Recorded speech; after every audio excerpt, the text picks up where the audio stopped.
Where just a short time ago, Donald Trump's testimony went from combative to, in the words of our NBC News producer, inside the courtroom, completely out of control. The former president ranting on the witness stand, attacking the judge for finding him guilty of committing fraud, saying, quote, "The fraud is on the court, not me." It follows several hours of repeated clashes, not just between the former president and prosecutors, but between Trump and the judge, who's been trying to keep things on track. Judge Engoron has repeatedly warned Trump not to go off on tangents. He grew so frustrated, he called on Trump's attorney to control the former president, warning him this is not a political rally, and then later beseeching him to control Trump. In calmer moments, Trump has argued his assets were actually vastly undervalued by accountants. In the case of Mar-a-Lago, insisting it's as much as 100 times more valuable than the $28 million estimate.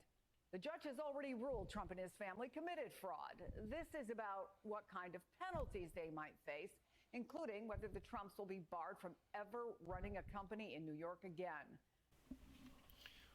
Oh boy.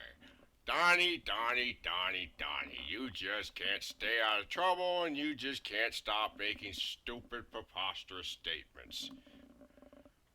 Well, was today fun or what, watching Trump just squirm in that trial and on that witness stand? Boy, was it fun to watch. So Trump, during this whole thing, went on another one of his, typical rants, calling it a witch hunt and all that stuff, which just goes to show the abundant hypocrisy within him and his cult, that they call this a political witch hunt or political persecution against a political opponent, when this is the same Don the Con who led a witch hunt against Hillary Clinton back in 2016, making up false accusations about emails and such, even though they never once provided a single email to make any other accusations stick. And then you have, again in 2020, when he went after Joe Biden and his son Hunter Biden about a laptop that doesn't exist. And even his own director of the FBI, Christopher Wray, even said, there's nothing there. There's no laptop. Even his own Attorney General, William Barr, said, nothing there. There is nothing to go after. No laptops.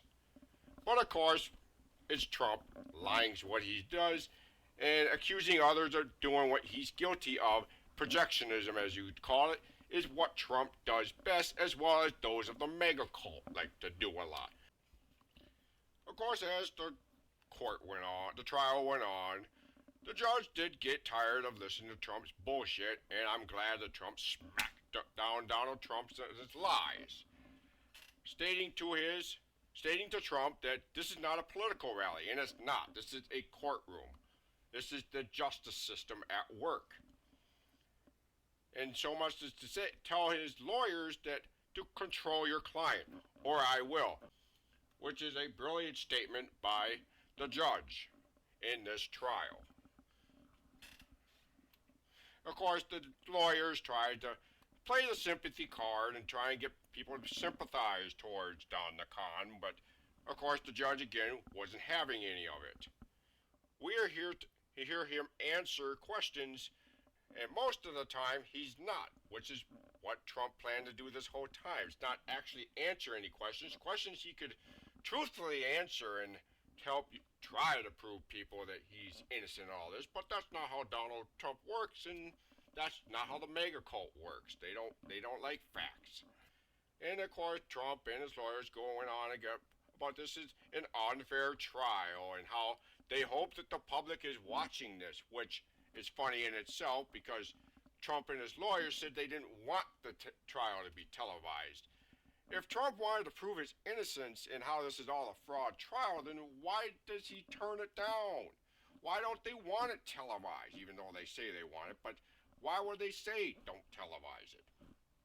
Because Trump's an idiot and a liar and a con man. Yet the cult is just plain stupid.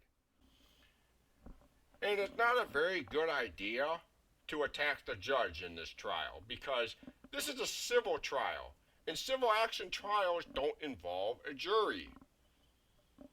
So in Goron, we'll get to decide Trump's fate. And you can tell the judge is really going to enjoy that one. And then, of course, during this trial, well, actually after the trial, when Trump talked to the media shortly after the trial, Trump went again trying to overvalue his assets and try to claim that the judge and the attorney general and all this was lying about the value of his properties so that they could make up or fabricate some kind of lawsuit against Donald Trump.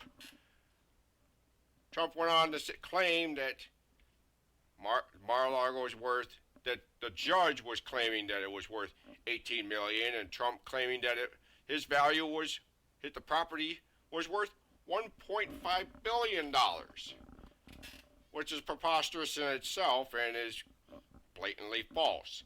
In fact, you don't have to believe me. Trump said it himself. Take a peek. The fraudster in this case, they made references to assets that were very valuable, and they said they had no idea. They had no idea what the numbers were when they said $18 million for Mar-a-Lago, and it's 50 to 100 times that amount by any estimation. No, no, no, no.